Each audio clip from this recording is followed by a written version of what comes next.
My husband and I just returned from our first visit to Japan. We spent 2 weeks exploring the country from sunrise to sunset.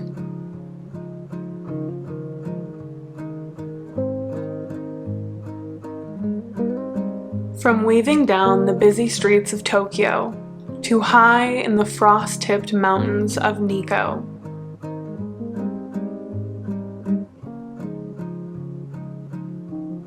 We bowed with the deer of Nara and sat by the seaside in Kamakura.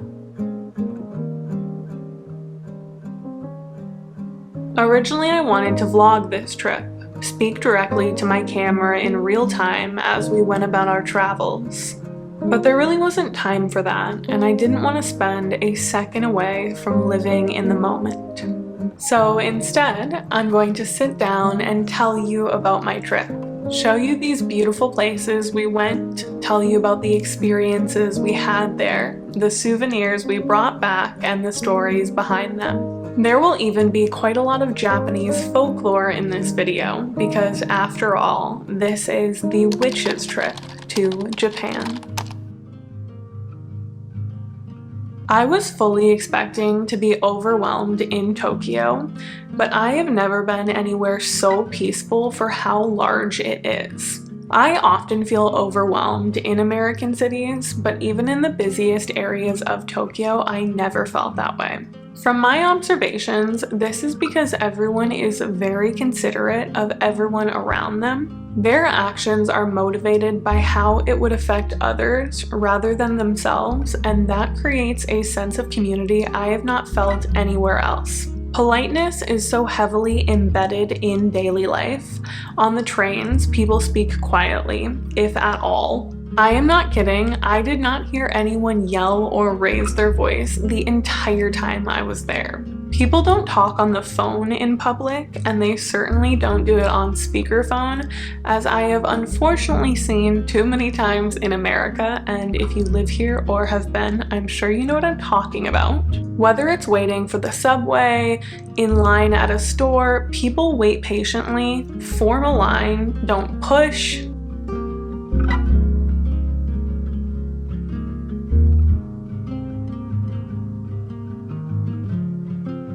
They have a lot more rules or structures in their social norms than I am used to, but they all work to ensure that everyone is comfortable and accommodated and can get where they're going, rather than focusing on the needs of the individual. There is a strong emphasis on cleanliness.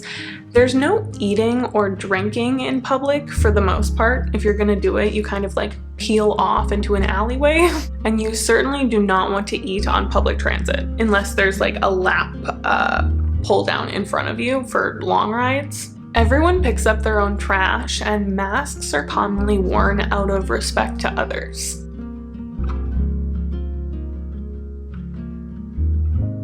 And these small gestures create such a peaceful, considerate environment where everyone feels valued in a way I have not seen before. Now, of course, this is only my perspective, and Japan is by no means a perfect country, but seeing how community interacts there has inspired me in how I want to lead my own life and what I would like to see more of in the world. Similarly, I am not an expert on Japanese culture or religious practices. I am simply sharing what I learned through my experience and from others. If there are any Japanese folks watching, please comment down below if you have anything to add. I would also just love to know if there's any members of our community from such a wonderful country that I am so grateful I got to visit. Continuing on, this respect and politeness is not only for the living, it transcends into the spiritual realm. The most prominent religion in Japan is Shinto, a polytheistic practice that worships many deities called kami. These are gods, goddesses, spirits of the land, forces of nature, and ancestors that have passed. Additionally, Buddhism is very popular and is often practiced together. The word Shinto means the way of the gods, and it is the indigenous faith of the Japanese. It is a way of life and a way of thinking that has been an integral part of Japanese culture since ancient times. So much so that some folks don't see it as a religion, just part of Japanese life. I noticed that when Japanese folks are doing something related to Shinto, they don't say, "This is what we do in Shinto," they say, "This is what we do in Japan," or "This is what we do in Japanese culture." And that is because it is a folk practice. It is a living part of the culture. When you see photos of Japanese shrines online, they look like historic places, relics from the past because they are so old, and they are. But they are not museums preserving something that is gone. They are an integral part of the community today. They act like neighborhood civic associations. Many of them contain schools for children, like the Japanese public schools are in the shrines, or on the property. They throw seasonal festivals and act as environmental stewards by protecting the land around them. The flora, the fauna, the water is all sacred around the shrine and part of its conservation efforts. And I can't help but to think how better off the world would be if we all thought nature was divine and needed to be protected. But unfortunately, in Christianity, which is the predominant religion around the world, God says, "Let us make mankind in our image, in our likeness, that they may rule over the fish of the sea and the birds of the air, over the livestock, all the wild animals, and over every creature that moves along the ground." Meaning that creation is only here to serve us, and we should exploit it for personal gain. Japan's animistic way of living is easily seen in the world around them. There are temples and shrines everywhere. They are in beautiful, secluded places, but they are also in the most mundane, modern ones. One was directly between our first hotel and a 7-Eleven. Every day, I would watch people stop at the convenience store and then go to the shrine to pay their respects. Often they would leave their change as an offering before they went to work. Many people also have their own personal shrines outside their homes that they and the community around them maintains. There are tons of shops to buy spiritual items for your practice, like ritual tools, ingredients, and altars.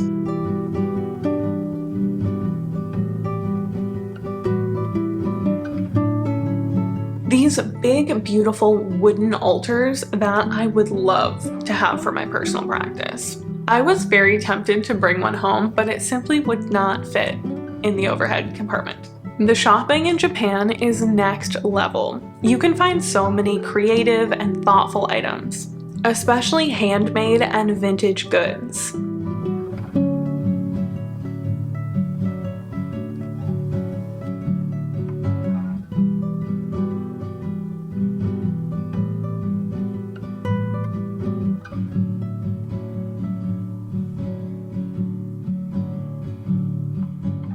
One of my favorite places in Tokyo was Kabubashi Street, also known as Kitchen Street, which had dozens of kitchen-specific shopping.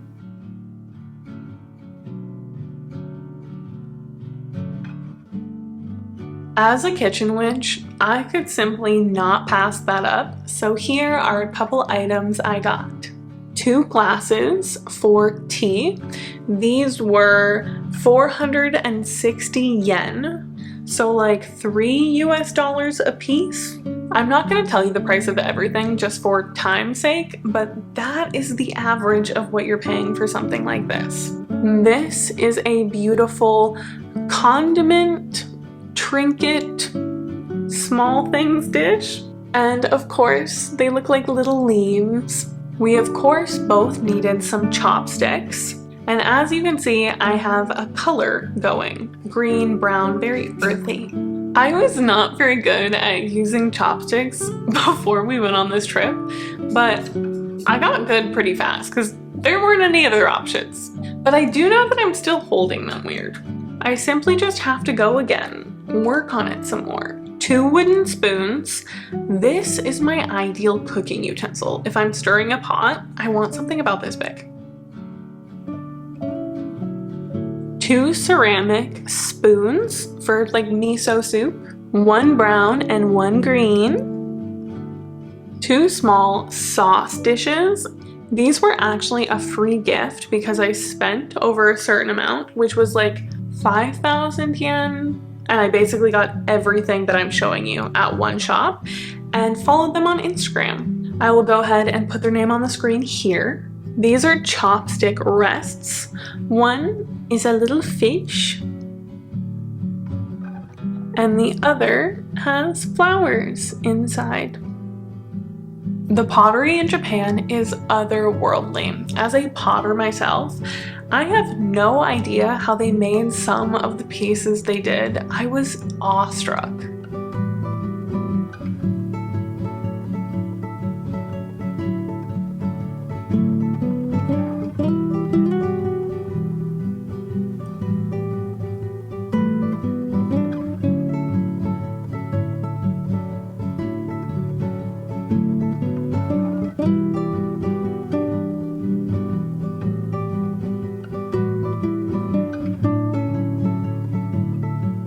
This last thing is not pottery.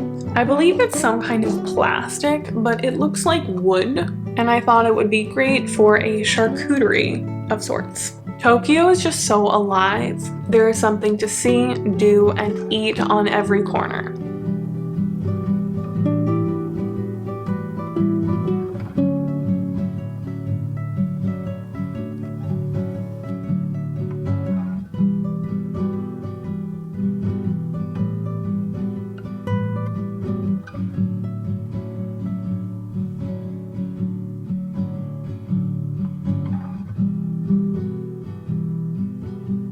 But surprisingly, it's not difficult to escape the city.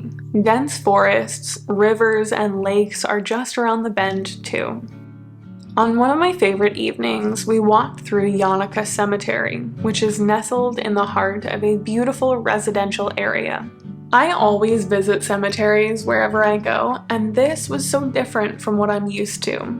Not only do they have a strong Buddhist, Shinto, Japanese influence and look physically very different, they were so busy, full of the living, honoring the dead, and just people spending time there. Their gravestones had built-in places for offerings such as flower vases and incense holders, and they are full. You could smell the sweet smoke in the air, and just so many people were cleaning up their ancestors' grave. My heart was very full. I love Japan. We also took 2 day trips, one to Nikko, which is north of Tokyo in the mountains and takes about an hour to get there on the Shinkansen, the bullet train, which go 180 miles per hour. Yes, you heard that right. The public transportation over there makes me emotional. Add that to the list of things I would like to see in America. Public transportation and walkable cities. Please. Nikko was a winter wonderland. We saw white-tipped mountains, frozen waterfalls, and snow monkeys. They had come down from the mountain where they used the hot springs to stay warm during the winter. Along with its breathtaking natural beauty, Nikko is famous for its World Heritage Site, the Nikko Toshogu Shrine. Within it are 42 temples and shrines, one of which contains Tokugawa Ieyasu, one of the greatest samurai warriors of all time and the first shogun, the founder of the Edo period. One thing I love about the temples and shrines here is there are a lot of activities to do. There are pre-written prayer candles you can buy and burn there. There's incense. There are these wooden tablets called ima, which are hand-painted on one side by the shrine or temple for a specific purpose, and on the other, you write your wishes, prayers, or thanks. These places also sell omamori, which are traditional Japanese charm bags for specific purposes like protection and good fortune. There are other amulets available too. This is a very special one I got. This is the wood of a torii gate, which we will talk about in just a second, that stood in Tokyo for over 100 years, and when they took it down and rebuilt it as it was no longer viable, they used the wood to create these to bring good fortune and ward off calamity. This smells of so much incense and oil over the years. I am just so grateful to have brought a piece like this home with me. In the shrines themselves, you may see an opportunity to throw coins in a specific location for good luck. Or there were these wooden hearts that you wrote the name of you and your partner on and threw it into a tree trunk to root your relationship. Besides the extras, there is basic etiquette to follow when you enter these sacred places. When you first arrive, there is usually a torii gate. These are traditional Japanese thresholds to mark the transition from the secular world to the sacred, and are found at the beginning of most shrines. Here you bow before going in. When you enter, there's usually a place to cleanse with water. That process involves washing your mouth out and both of your hands. You spit the water into your dirty hands, you don't swallow it. Wash them, then clean the ladle for the next person. Then you make your way to the main altar. There you make an offering, then bow twice, clap twice, and pray. You either thank the gods or make a wish, then bow again.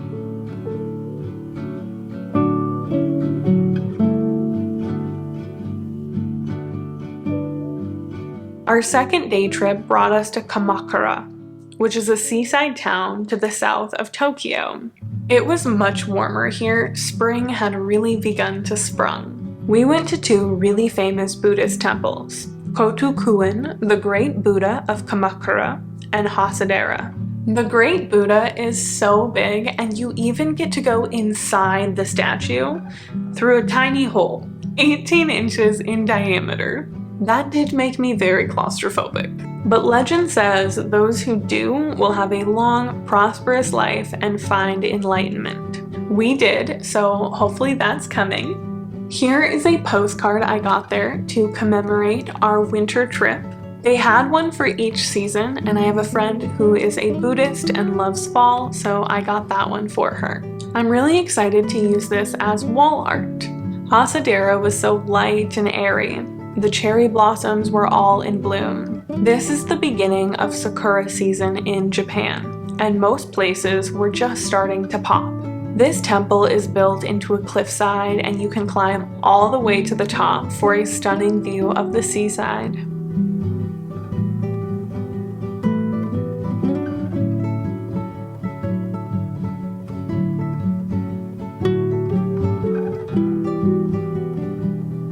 My favorite part of this temple was a Shinto shrine inside dedicated to Benzaiten, the goddess of everything that flows. Water, time, words, speech, eloquence, music, and knowledge.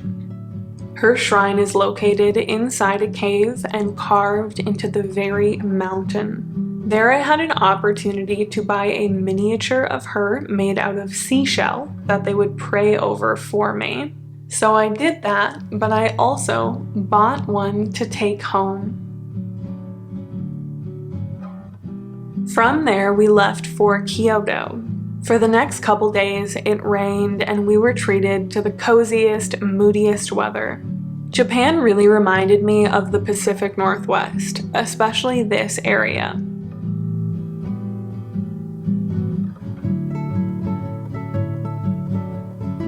We have a lot of the same geography, flora, and fauna. The mountains disappeared into the fog and moss was all over everything.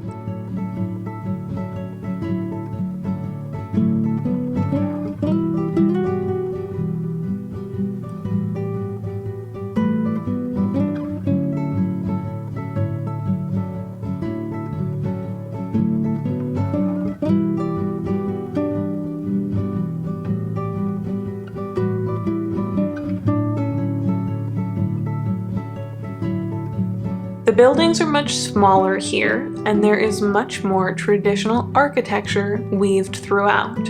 I especially love the wooden buildings and cobblestone streets.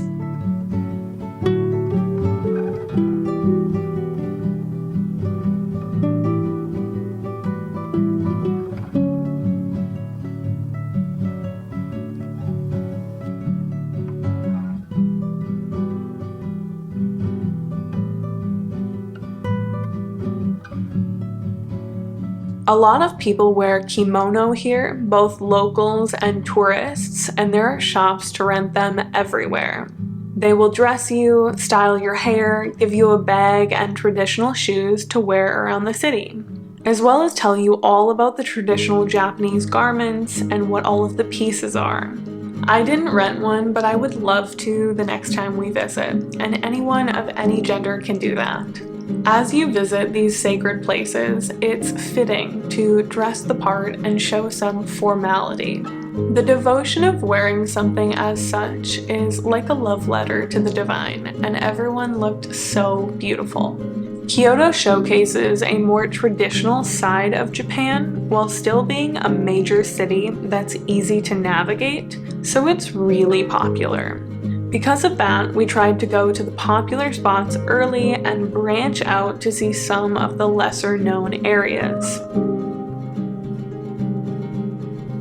An iconic shrine that I simply could not miss was Fushimi Inari. Established in the 8th century, this is dedicated to Inari, the deity of rice, agriculture, and prosperity, and it's famous for its over 10,000 vibrant red torii gates.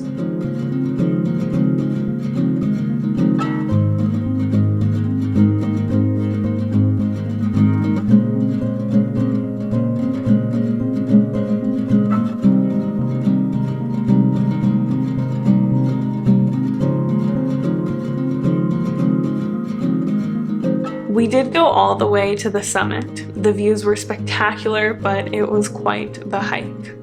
Our last city, Osaka, is known as Japan's kitchen.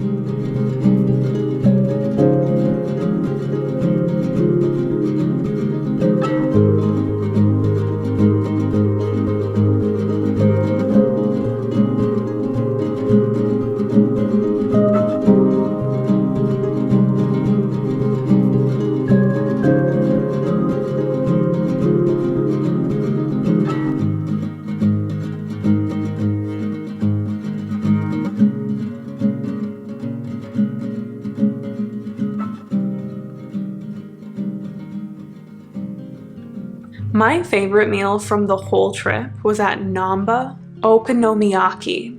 This is a Michelin star restaurant, but again, it's super affordable and casual. You just have to wait in line. Here they serve yakisoba, fried noodles, and their namesake, okonomiyaki, savory Japanese pancakes, all cooked at the table. I was surprised to learn you eat off the hot cooktop. Small restaurants like this are the norm here. There are like 10 chairs sat around the kitchen and that's it. Oppositely, we enjoyed English afternoon tea in Osaka.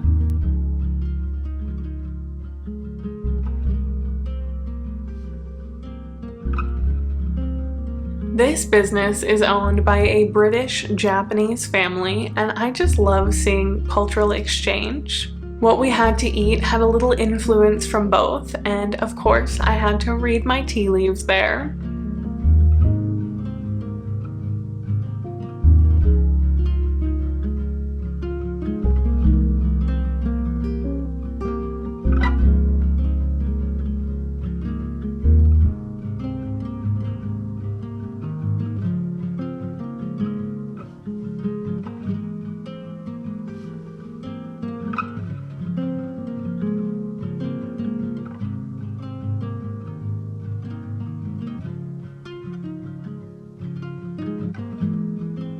I did also pick up some really beautiful placemats, and I'm so excited to have these on my dining room table for my tea and my tasseography.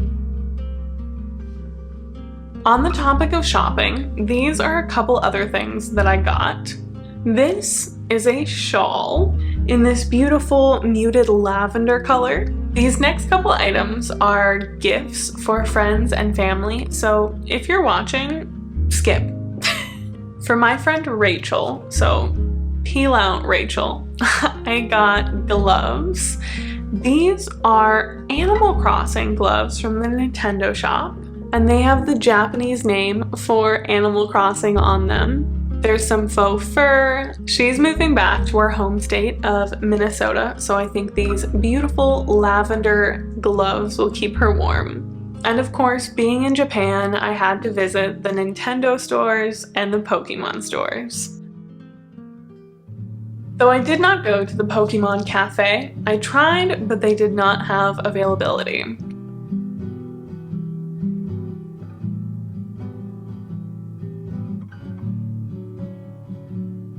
At the Pokemon store, I did pick up something for myself. The cutest, most cottagecore Pikachu mug you ever did see. Look at all of the berries. They are even on the inside. Colton and I have two little nephews, both under 10, who are adorable and love Pokemon, so of course we had to get them loads of stuff. These are holders to put their Pokemon cards. One loves Pikachu, the back has his little butt, and the other loves Gengar. And within them are super cute dividers to organize their collections. And naturally, they needed some packs to expand their collection. There were a ton of cute snacks like gummies and potato snacks, and 2 mystery Pokeballs with Pokemon inside as well as stamps. So it will be exciting to see what they get. Mystery boxes or blind boxes are really big. These next 2 are for Mela and Brandon, so be gone. They are adult collectors and gamers, same as myself, so I thought I would get them something a little more distinguished. For him, he got the Terrarium Collection Relaxing Time Edition mystery box.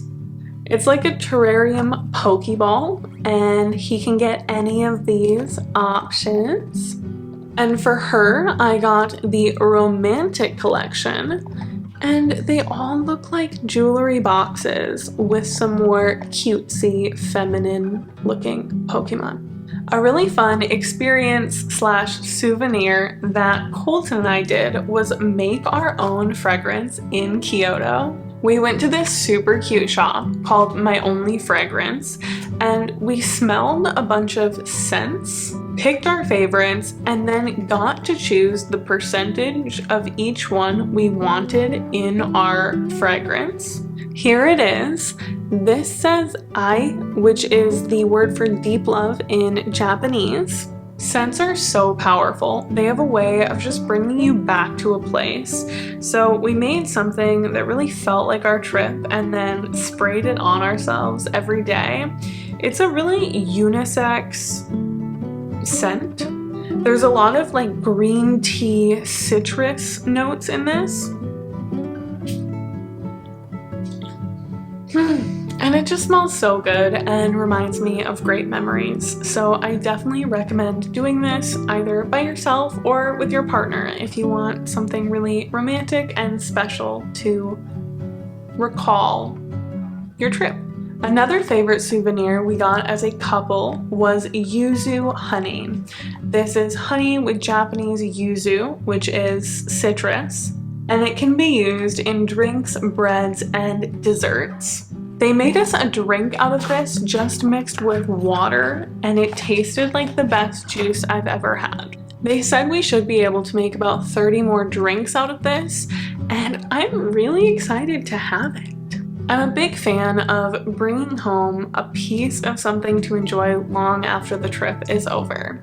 Similarly, at one of the shrines, I did pick up salt for purification.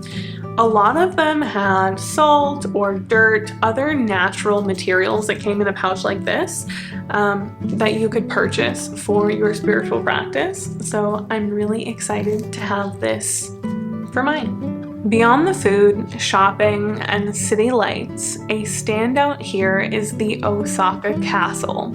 This is the first castle I've ever seen, and this video definitely doesn't do its magnificence justice. You get to go all the way to the top. Every floor is like a museum with tons of artifacts and information to learn about the building.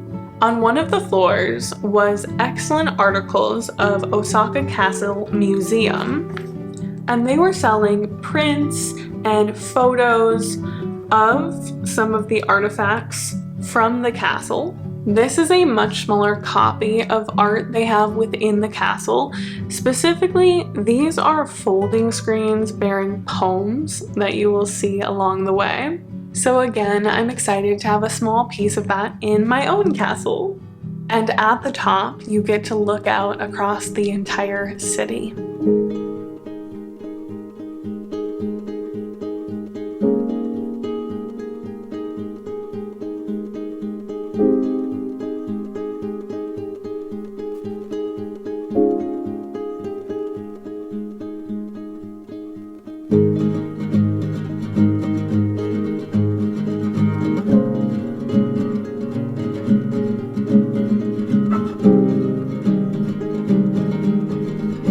The last day trip we took was to Nara. This was my personal favorite, and I was kind of saving the best for last. This is the famous deer town you may have seen all over the internet. Everything we did and saw in Japan was lovely, but as an animal lover, this was unreal. According to Japanese folklore, in the year 768, a Shinto deity arrived in Nara riding upon a white deer. From that day forward, deer were considered sacred to the area and divine messengers from the gods. They have been carefully protected here for centuries, and you can still visit them today.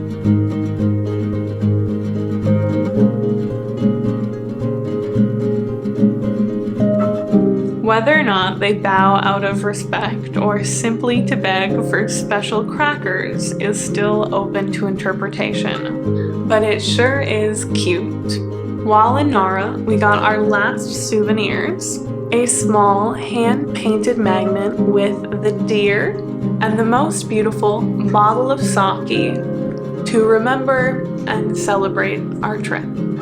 That concludes my first trip to Japan.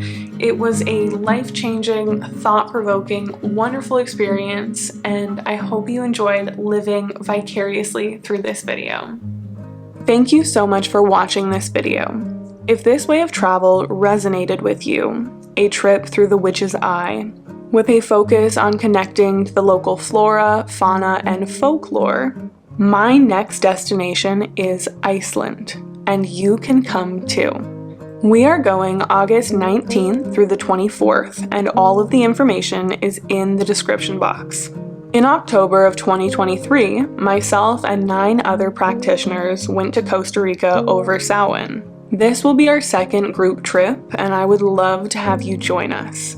In my next video, I'll be going over the itinerary, but if you have any questions, please leave them below or reach out to me personally. Thank you for being part of this community. I hope this video inspired you to learn about and experience the mysteries of our world, fueling your own passion for travel and exploration in however you are able to do that. Until next time.